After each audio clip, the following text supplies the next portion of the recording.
This is Making Light. Julie Hurt and Kate Fogger are soul-level intuitives and animal communicators. This show is about us sharing our experiences in the hope it will help others along their path. So let's go make some light. Hello everybody, I'm Kate Fogger and this is Julie Hurt. And together we are making light to humans. I don't know why I find that so hard. To humans being. I don't know why you made it up too. I don't know why you find it so hard. Never for me. That's what it is. So Julie and I we are in the theme. This is the last week of our theme of overwork. And we've followed through the 3 negative beliefs: not worthy, not good enough, unlovable, and number 4. So ever since Julie and I started doing this, we've had so much come up around these things, which we sort of suspected, but I just didn't expect it to be quite so brutal.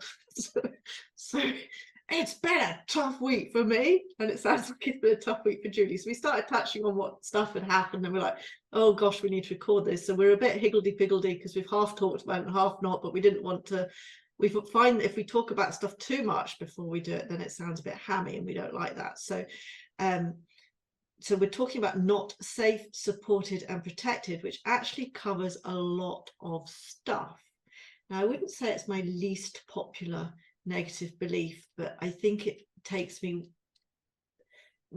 pulling back layers to get to it. But I have had in the last few months, year probably, I've realized a lot of things about not safe, supported and protected, and that being things like my desire to live in a cave where nothing can hurt me and nobody can bother me and I can't fall out with anybody, is all at the root of it not safe, supported and protected, because it's a way of controlling my environment on the mistaken idea that if I don't come in contact with the environment it can't hurt me. But as Julie and I know from law of attraction, I may have no neighbours, but there'd be a bear that came and shat on my fire, or something would happen. There's always something that can make you feel not safe. So we've got not safe, not supported, not protected. And actually there are a lot of workarounds that some of the funniest workarounds we talk about when we talk about workarounds, until they get to the point where a person can recognize their workarounds and see the really silly ones and actually start to have some fun with them, and that's actually part of it all loosening off. I always think my favorite workaround for not safe, supported and protected is sort of the poverty mindset of buying nice, now see, I don't know what you call them, panties, knickers, underwear, and never wearing them or saving them for a special day, because that's all not safe, supported and protected, because it's this poverty mindset, lack of abundance, that if somehow you use up your pants there won't be any more, and things like that. So it's actually my favorite in the sense that actually unraveling it can be quite funny when you realize how ridiculous some of your workarounds are. It's also yet another painful negative belief that we will almost do anything to avoid feeling. So I have a big long dramatic story, but I feel like Julie has too. So where do you want to start, Julie? I just wanted to say on not safe, supported and protected, particularly as far as that negative belief goes. That was one of the first, that was actually, I believe, the first one I encountered when we started learning how to do this work and then beginning to do this work. That came up, and then not worthy came up really significantly for me, still is. But the safe, supported, not feeling safe, supported, protected will rear its little head every now and then, like I was telling you before. So I do not feel 100% today because I had some food last night, which usually wouldn't bother me. But I was also with my stepkids, and so I had a vegan meal, which was great because I'm trying to be vegan, like, you know, and by trying, it just means that sometimes I have a little cheese. That's how what I'm like trying to be, like, sometimes I slip up on the cheese. Anyway, but so something's upset my stomach. But what I find super interesting is that usually for me, safe, supported, and protected hits the root chakra, because root chakra is where you're grounded. It's where finances sit, you know, that type of thing. And when I first started learning this work, I was still in my advertising career, and I knew I was burnt out. And whenever I would have like I can have, I'll just say it, sorry, people, this is gross, but irritable bowel syndrome every single, whenever something was going on financially, or I was getting worried, or I felt like something wasn't going well on my job, which was pretty much every day, IBS would kick in. So I haven't had any issues for a long time until this morning. And I'm like, oh, isn't that funny? We're talking about safe, supported, and protected, and the IBS kicks in. So I just wanted to say that, and I don't know why. So sorry, everybody. And then, then it started to really get me thinking about overwork, and what is it about overwork that I do as far as trying to protect myself for safe, secure, and protected when I don't feel it. Because the other thing that's going on is tonight I leave for Vegas. Vegas is not my favorite place on the planet. I'm meeting some colleagues there for some opportunities to explore some additional collaborations and whatnot. But I'm leaving, which means I'm leaving Lucas, which means I'm leaving my house, which means I'm leaving, so I have been, so I don't know if you can see, maybe not. There's a whole bunch of stuff back there because I have to pack yet, but I've got it all. I've been planning. I had my list made a week ago of the thing I had somebody help me figure out what to wear, because I just am usually in hiking attire. I do the mullet dressing where I have pajama bottoms on, all these things. So now I've got to be out in the real world, and I'm in Vegas, and I have to be like this thing, or so I think, right? Yeah, so I have like, what mullet dressing is you mean it's like Zoom dressing? Zoom, I call it mullet. Yeah, I know you do, but for someone who doesn't understand that, it means that you're well dressed here, but you're actually in your pants underneath. Yeah, business up front, comfy underneath. Yeah, totally. Yeah. So I just had this vision of you walking around outside in your pajama bottoms, but you don't. You mean Zoom dressing for a... Oh no, I will go outside and water the flowers in my Zoom attire. Yeah. Oh yeah. So then, hi, yes, I'm just Zooming today. Yeah. So, but the overwork, because I'm leaving, the lists up front, the piling of the stuff, the looking at what is it for over, 3 months now, 2 months now, whatever, how long I've known I'm going, looking at my clothing. Do I have the right shoes? Do I have all, like, making sure I've got even Brad set up and Lucas set up and new daycare, 2 new daycares, all the, that's some overwork just to do the safe, secure, and protected. Yeah. Does it make you feel better? Clearly not. Yeah, it's funny you saying that. I actually got to the point where going on holiday in the glamorous days of exotic foreign holidays, I would get so stressed because I had a cat that I was feeding raw in the days that nobody did. So I'd have to make up like 3 weeks of, it'd be 2 weeks, but I'd always make up 3 weeks just in case something happened and got stuck. So I'd be making up all this food, and I would get so stressed about having to bag it all and freeze it all and making sure that everybody had enough of everything. And yeah, so I hear you. And it's funny, and that was about, well, if I control absolutely everything, then everybody will be safe. Mm-hmm. Very much like, yeah, and not being able to trust anybody to make decisions in my absence, which means you have to letters and notes and power of attorney for the cat and all these. I do actually have a notes about power of attorney for my cat. Should we be on a plane and never come back, so that they would know what to do with the cat, stuff like that. Oh my God, ridiculous, really. Mm-hmm. But yeah, it's a really big thing, and it is one of those really, I suppose they all are, but it's one of those really subtle ones that actually can show up in so many different places. Mm-hmm. Yeah. So it's just, I thought this was going to be the hardest. Me too. One for me to do overwork as it pertained to unsafe, secure, and protected. And then as we were sitting here talking, I was like, and I realized you can see part of the pile behind me. Usually I will make sure people know that this is a pristine environment. This is so messy. I love it. It's messy, but you can't tell except today. And I'm like, oh no, I look, all right there. Look, there's some stuff, underwear back there, things like that. Overwork. Yeah. No, I agree. I was very much like, oh, I'm not sure how this one will pan out. I'm not sure, feel like I've talked through overwork as much as possible. And what about safe, supported, and protected? And then boof. Yeah. So I'll just describe. So this is paint, by the way, not mank. Well, I suppose it is mank, isn't it? I had some sunshine yesterday, so I painted. Well, that's not a question I want you to ask your guides as well about something, but we'll just so I'll just briefly, there's been another lamb incident, and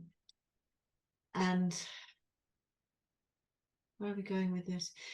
It was, anyway, very upsetting for me, but it brought up, oh God, so much stuff apart from just the grief but all these questions of how it had happened. Could it happen again?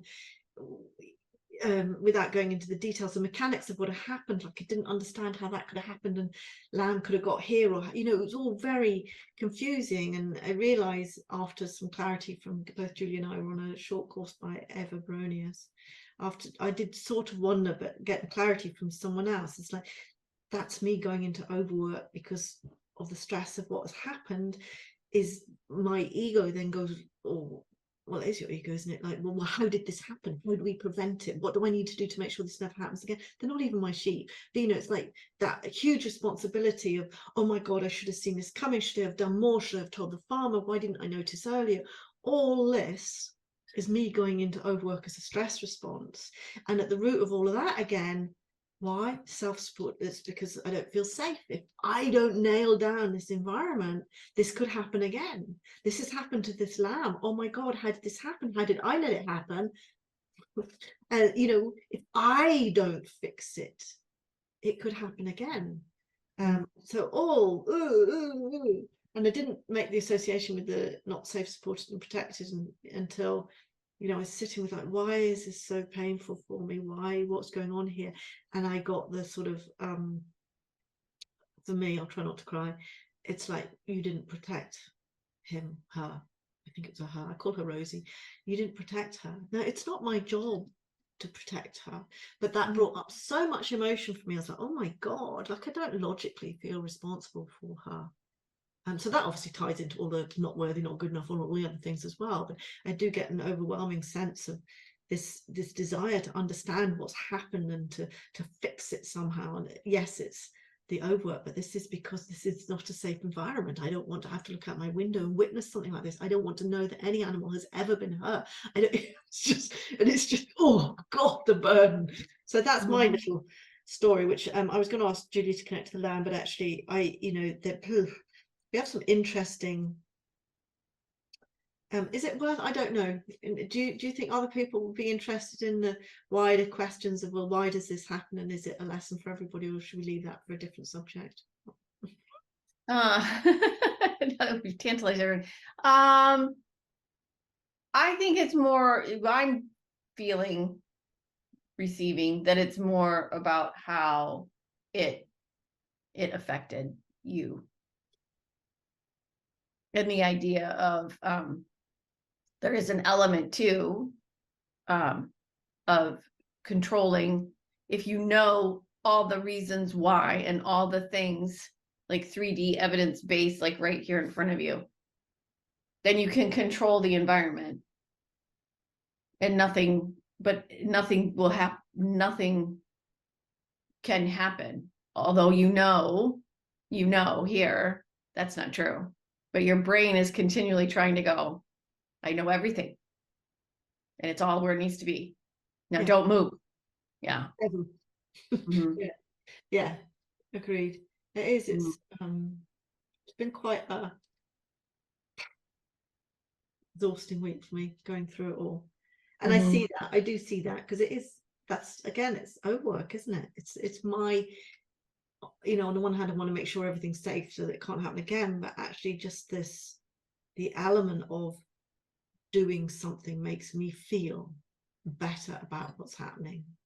Like, even though, as you say, it doesn't make any difference at all. And that's the other point about overwork, is what we said, it's not necessarily about achieving anything or producing anything. It can be mindless worry. It's just still overwork, because your whole body and brain is focused on fixing some problem that is probably largely irrelevant. It's quite frightening, actually, isn't it, when you think of how much time and energy we waste just frittering around with worry and control and trying to feel better about things. But that's why we're here, though. That's part, I think, why what I've come to realize. Like, I keep thinking, I had been thinking, once I learn this, I'll be perfect, then life will be great, and off we go. And I'm constantly reminded that this is why we're here. We chose to be here to work through these things. When we're done working through them to the level that we wanted to when we signed up for this journey, then we transition and decide what we want to do next. There's a siren going on. So that's the part that I feel like we being the human people need to realize that it's not, it gets frustrating, but the frustration is also part of the journey. And if we look at it even as being the divine having a human experience, the divine is also wondering, what's it like in this body, in this situation, to experience those frustrations, those emotions, the feelings of not feeling unworthy, knowing that we were created divinely, and yet we put all this on us. You know, it's like we're trying to really understand the question of why. And when we understand the question of why, at some point, maybe our species will evolve. We'll see. That's the thing. I understand all that intellectually, but I must admit, I'm sort of like, well, why the fuck would anybody sign up for this? I mean, seriously. Yeah.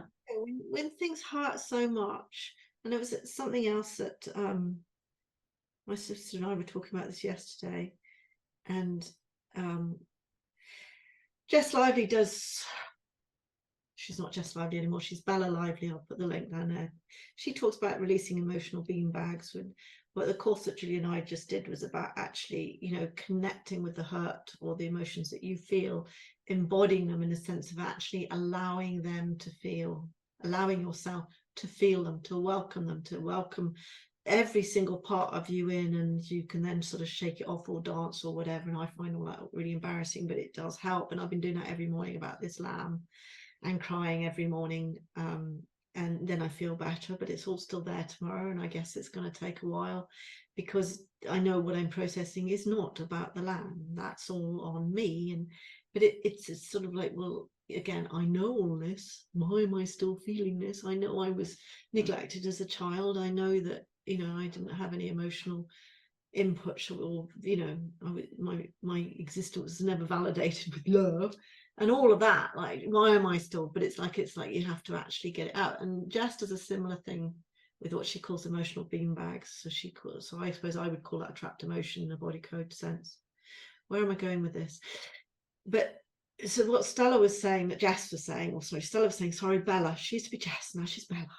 What Bella was saying was, when we're so empathic as we are, yes, we are a step up from, I was going to say mundane life, that's so patronizing, from younger souls, shall we say, so that, you know, you're at the empathic side where you are aware, and because that awareness, everything is in full technicolor, and on the one hand very beautiful, on the other hand can be extremely painful.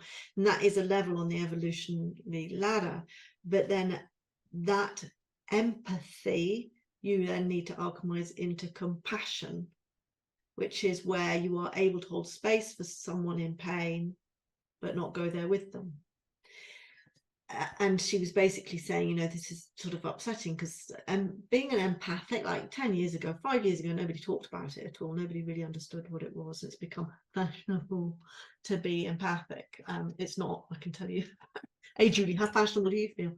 But She was feeling pretty good.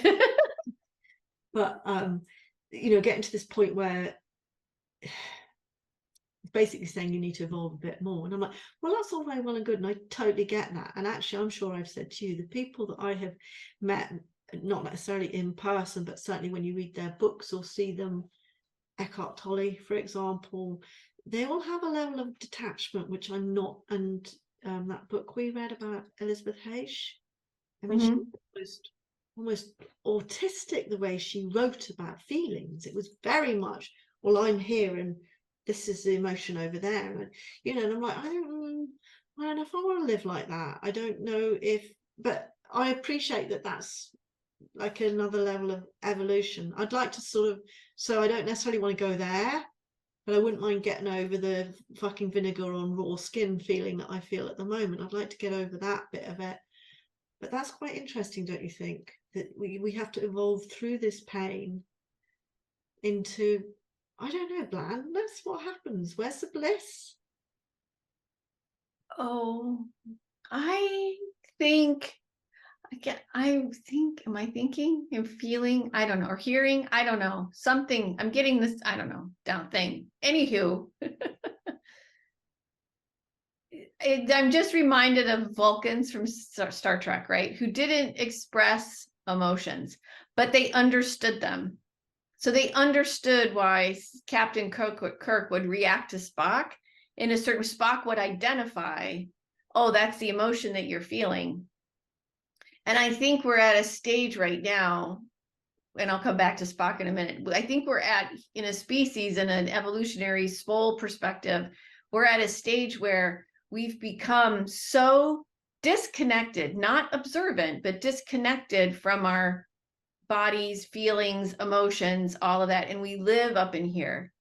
And it's time that we realize that the body is actually many people call the mind the computer. And actually what they're finding is that the body is actually the computer, in that it's the one that understands what's going on around it via all the senses and everything, and even intuition and empathy and all that. And then the brain uses that to go, okay, here's what we're going to do: fight, flight, fawn, flee, whatever the words are. I never can get all the F's. Anyway, so we're at a stage right now where we're like, oh, we've unplugged from this. So we need to start to feel all this again, so that we can get to that part where it's like, oh, I see you, emotion, and I respect your power. I understand why I'm feeling it. And we get to the part where we're Spock. I think the way that we as a species can see Spock now is we view him as cold, non-feeling, and all of that. And I don't think that was necessarily the case. However, we're just not there yet, that maybe it could be expressed properly. I think he just has an understanding, and in understanding the emotions, because I think of the Dalai Lama as well, or like Thich Nhat Hanh, in understanding the emotion, then you know what your brain has put into place that may not be true from a negative belief perspective. And in that way, then you have the capability to work through things, to express them. And at some degree, you're staying in a state of bliss because the emotion, or the thinking part of the emotion, isn't pulling you down. You're just like, oh, I see you and I respect your power. And there you can release it. But that's part of, I think, all of this whole journey too.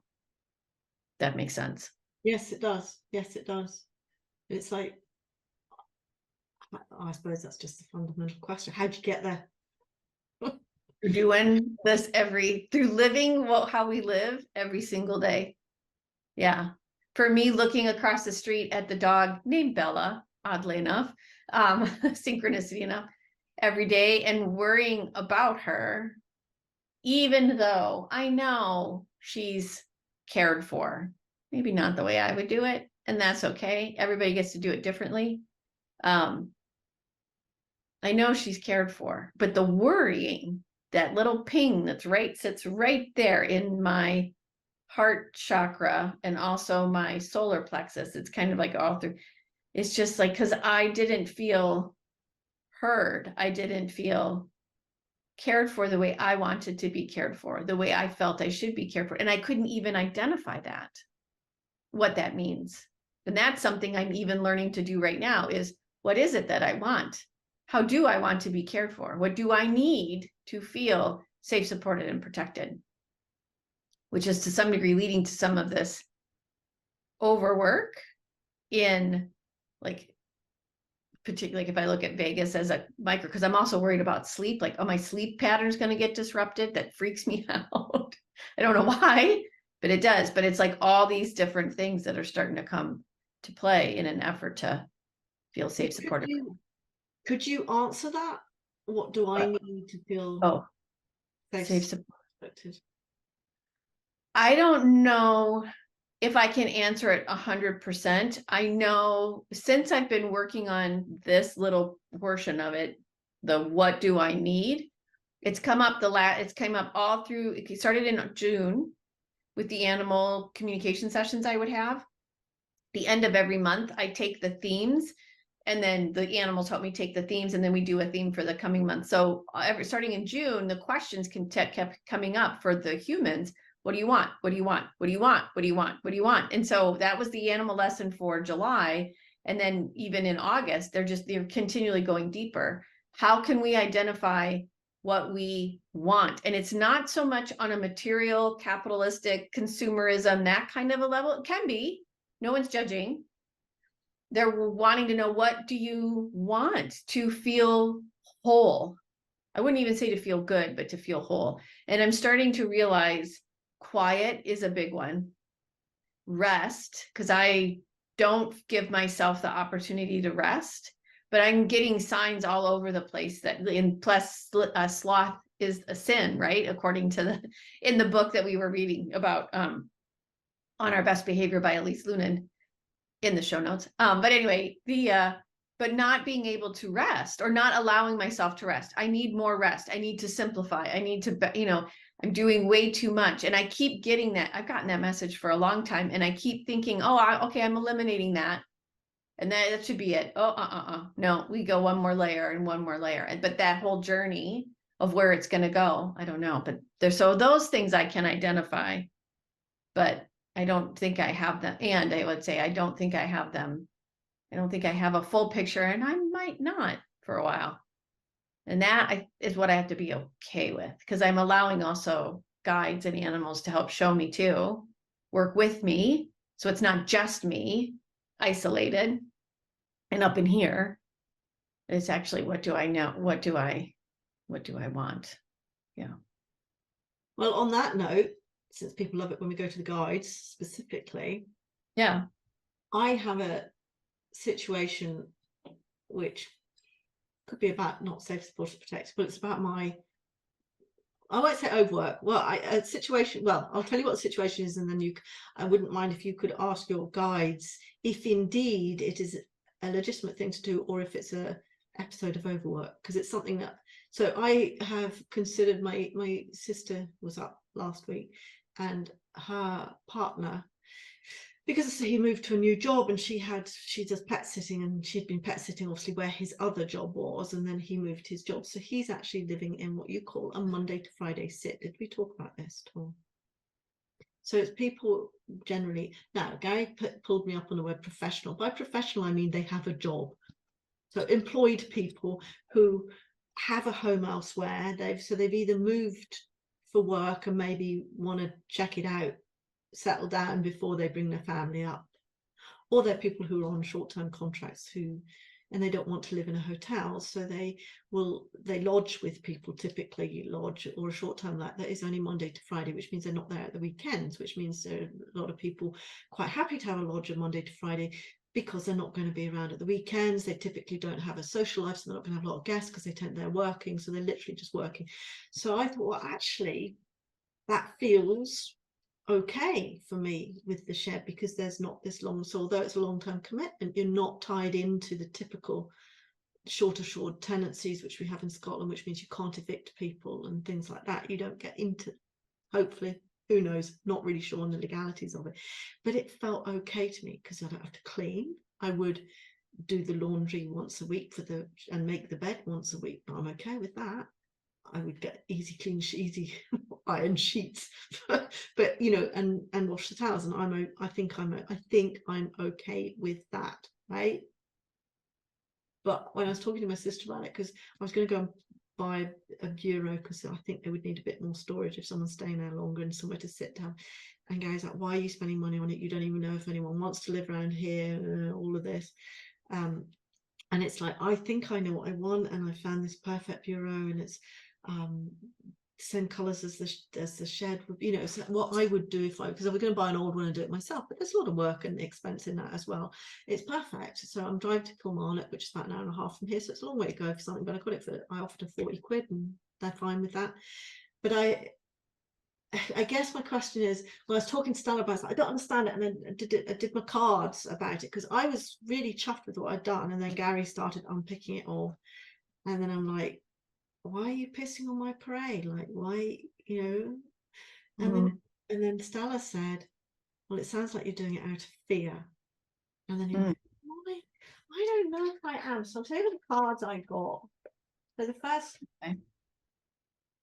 so in the 2-card spread, that's the context of which the reading should be viewed, the whole reading. And the Horse Spirit is all about freedom and being able to do what you want. And really quickly, 33. They're such beautiful.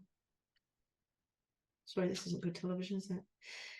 When Horse Spirit appears, you're gifted with the spirit of movement and freedom. It's time for travel and adventure, whether that's taking a trip or somewhere, or taking a different type of journey, one of freedom or of choice. The Horse Spirit reminds you that no matter the circumstances, you have free will and choices that can take you far away to a better place, better situation, better state of being, for there is no one but you to rein in your will to make difficult decisions. You are capable of making powerful choices that will affect you for a long time to come. Blah, blah, blah, blah, blah, blah, blah. Fine. Okay. This is about the immediate answer to my question. It's Coyote Spirit, trust in the divine detours. And this is what scared me. So it's basically about sometimes things will go a bit awry.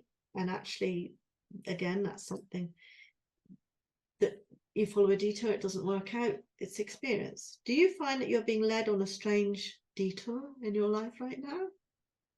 Does it seem that what appears to be the next right action and the right choice, best situation or fabulous relationship unexpectedly turns into the opposite, or just disappears into thin air as if you've been tricked?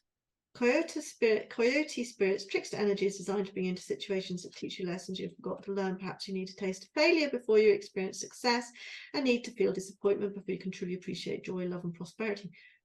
Perhaps you are revisiting a pattern you forgot wasn't in alignment with the life that you intended to co-create. I'll leave it there, because that's when I thought, I thought this idea of renting the shed, short, try it, see it without much investment and see if it works, see how I feel about it. I feel like I feel okay about it, but I'm so scared now, Julie, of am I just clutching at straws because I'm scared? Because this is supported and protected because of the money?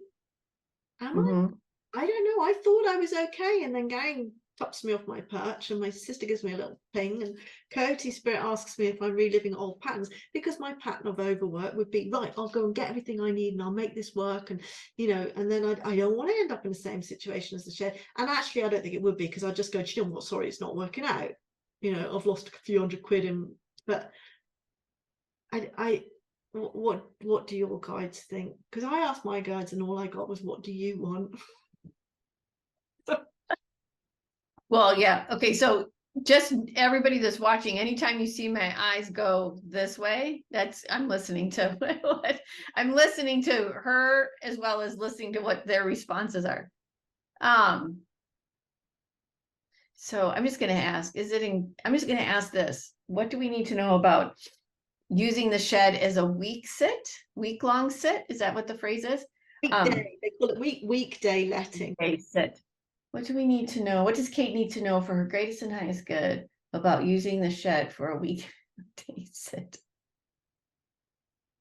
Well, of course, the first thing is like, well, what does she want? The first thing they did say was, well, what does she want? And they're being a little cheeky about it. They're reminding me, and I don't know if this part was on camera, about you having a conversation with your financial advisor. Wasn't on camera. Okay. And then, so you had a conversation with your financial advisor who was helping you set up like the best plan for you, right? Based on all your things. What was interesting is when they show me your plan, and then they show me that you drew the horse spirit, and the horse spirit said really to nothing in there about money equal freedom, but the card is freedom. So when you first said freedom, the guides were like, ping, ping, ping, ping, ping, money. Because if Kate realizes that the money, and like I see you sitting here and over here on the right hand, almost like not necessarily, are you familiar with Scrooge McDuck? I don't know why they're showing me Scrooge McDuck. Well, Scrooge sits on all his money, doesn't he? That's all. Is that, if that's what you mean? Yeah, yes, but you are not sitting on your money. You're just like, oh, like, there's, okay, if I have this little pile of money over here and I know it's there and I know it's going to be there, then I'm going to be fine. That's the current, I'm good. And what they're suggesting is that freedom card, because the first card you pulled was about the current situation, right? Or about the reading itself. Yeah, it's about the wider context. Yeah. So the wider context of freedom in this question too, both are saying is money equals freedom. If I have the money, I don't have to worry about what I want to do every single day, because I don't have to prove to anybody every single day that what I'm doing is valid, which also leads to safe, secure, and protected. So therefore I can feel safe, secure, and protected, because right now, because I don't feel safe and secure and protected, like, do I need to do these other things? Overwork, a little bit of overwork to show, improve, the money's there. Don't worry about me. I'll make my contribution, all the things that we've talked, many things that we've talked about, but they all kind of weave back into here. Does this make sense so far? It does, but I don't understand which angle you're coming from. Are you saying that's Yeah. a good thing, or that's just a thing, or is it a bad thing? There is no good or bad. It's just the thing. That me, yes, Like I money. totally see it as it's not a lot of Yeah. money, but it will be a little bit of money. It might help me calm down about money. Yeah. Yeah. Well, it adds to what you already have, which you're not convinced of. Well, no, I'm not, because it all depends on fucking markets and God knows, and you know, my pension And has things. lost so much money over the last year. I don't even look at them because I'm just like, I can't, because I feel sick. Yeah. But you know, they'll go, oh, you'll get it back. And you're like, really?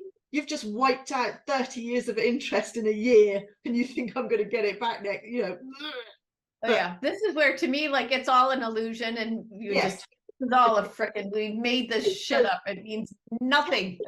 technically, somewhere in this fucking piece of paper, Yeah. you know, I'm all right. But Yeah. Yeah. I've been told that too. And I see the same things. And it's funny because I watch, side note, our treasuries can make whatever money is needed to be made. We don't have to do anything. So it's all this crazy illusion, but we digress. Okay. So the question was, what does Kate need to know for her greatest and highest good about this shed thing? Here's what they're suggesting. And this is where your sister has a point about it being based in fear. Right now, your conversation around it is, if I have my little pill, like, oh, look, I have this and I can add to my little pile of money. So it's the foundation of the question right now for you is based in something that isn't really getting to the heart of the matter. The heart of the matter is, what do you want? Does Kate, from a place of love, want to open this property to allow, to provide a sanctuary, to provide a safe place for them from a place of love? Or do you want to, or are you being driven to, they're correcting me, are you being driven to do it in an effort to move towards this illusionary freedom? That's all the wording that they use. That's the wording that they use. That's not me. Does that make sense? So if Kate is in a position where she's worked through and allowed this freedom attached to money feeling system to return to source for its greatest and highest good, and can sit in like, I have this property. I see people in need. I see that people need a place to stay. There's a place that I can give them to stay. Yes, they can pay me for it, and that money goes wherever. It doesn't matter to me, but I'm offering it in it from a different place. Does that make sense? it does. I wouldn't go that far though, because like, why would you bother? But that's almost true of anything, isn't it? Then that might be your answer. But that'd be true of absolutely everything I do though. Like even animal communication, why would I bother? You know, I enjoy it, but Yeah. I And don't. it may get to that point. You may get to that point. And that doesn't mean you're good or bad or indifferent. It doesn't mean anything. It just, that might just get to the point. I think they're showing me like Buddhist monks. They ask for alms every day. They ask for food from the people that they pray for every day. That's how they live, right? And we're not suggesting that's what you like need to go from, earning money to not. That's not the point. The point is more the foundation from which you're doing it. I thought what it felt like when Stella said that, and I thought, you know, there was an element of relief because I've put so much effort into it that it is a real shame that it's empty. But I wouldn't go so far as to say that I completely altruistically welcome people into my home because they need somewhere to stay. No, I would only do it because it's financially advantageous to me. Otherwise, why would I? You know, I And would. that's something to, then that's something to examine. If you enjoy making money by offering a safe place, that's a little different energy than I have this thing and I need to make my pile of money a little bit bigger so that I feel like I'm free. There's a shift between those two. I definitely feel it's more of the former. It is sort of like, it's a beautiful space. It never occurred to me that people would want to live in it part-time. That suits me, but I'm okay with this. It's not such a waste after all, because it's a shame, you know. It's a beautiful place that's not being used or benefited from or being appreciated by anybody. Yeah. You know, so there isn't an element of that. But if I had unlimited funds, would I have a stranger living in my property? No. No, and we were not going all the way to like not charging. It's more of the sticking in the, it's a shame. The words that you used around it, it's a shame. It can't be you. It's like there's something stuck in there that's more on the fear part. Just a little, there's some, yeah. So that's the bit that you just need some time to work through before you run pell-mell into it. But that's the opportunity. Okay. Is what they're saying. Okay. Yeah. Does that make sense? It does. But then the immediate question is, what work do I have to do? What's my lesson? And Julie, what's my job? What's my, you know, overwork. Oh, again, what is it? What do I need to do? Let me write it down. You know, because I need to overwork it. Yep. Can you ask them what I need to do then? Just need to see, you have an understanding, they're saying, of this shift. Why am I doing this? Why do I want to do this? Why do I want to do this? And if the question is because it's a shame that it's sitting there, then you know that you're still in the stockpile little money aspect. Not wrong or bad or anything, right? If it's a shame, then you're still on the fear. And I'm doing it more like Course of Miracles, fear or love. It's a shame. It's a waste. It's just sitting there. I did all this work and now it's not being used. And that's still in this fear based. It's like, oh, I have this, or instead of like, I would like somebody to enjoy that. There's a nuance in that. And there's just a slight shift. I really want someone to use that. I would like someone to experience all of this that I get to experience every day during the weekday. And I'm happy to take care of them on the weekends because I will clean the place and all the things. Cleaning. How do, so that's, but that's like a first step. And then you have like even an evaluation at that step. You know, you're constantly evaluating at this point. Once you feel like, oh yeah, okay, I feel good about opening it up. It's a beautiful place. Others should view it. Others should experience it. That type of thing. Then you can go from there and continue the evaluation. It's not like 0 to 60. See, I really struggle with that because I don't trust myself. Because when I was doing the shed, I'd be like, oh, I've got nice people in. I'm okay with this. I can do this. You know, that's fine. I can do this. I can do this. And then something would happen and I'd be like, I hate this. I hate every fucking minute of it. Who am I kidding? You know, it would just go like it was literally like I was trying to talk myself into it being okay. And then the minute there was a wrinkle in it, I'd be like, I can't do this. I hate this. I feel trapped. And that's so I don't trust myself. That's the problem. Like I'm sort of going, well, it feels okay. Well, and in that is stuff to work on too. How can I, okay, so this is bringing up Tristan. What? Don't need more stuff to work on. Sorry, I interrupted. Trust is a big thing. And we do a lot of overwork because we don't, and I'm saying we, the human species, because we don't trust. We do a lot of overbuying. We do a lot of overliving. We do a lot of overthinking. We do a lot of overworking because we don't trust that it's all right in front of us. And you feel already, you've had experiences of feeling this isn't for me. And your brain was overworking, going, I can do this. I can do this. I can do this. And your body was like, I don't want to fucking do this. Stop this crap. I want to go watch RuPaul. Don't get to see that either now. Sorry. Thank you, Julie. Yeah. So it's a minefield, isn't it? It's a minefield and it's a field of opportunity. Yeah. And I would suggest that that's a workaround for me, where I've tried anything someone says that is like, or I feel like, oh, look, negative. It's like, I move it to, and I wrote something about this, a couple weeks, whatever. There's optimism. Optimism as a workaround. Workarounds don't have to be bad. Protection mechanisms do not have to be bad.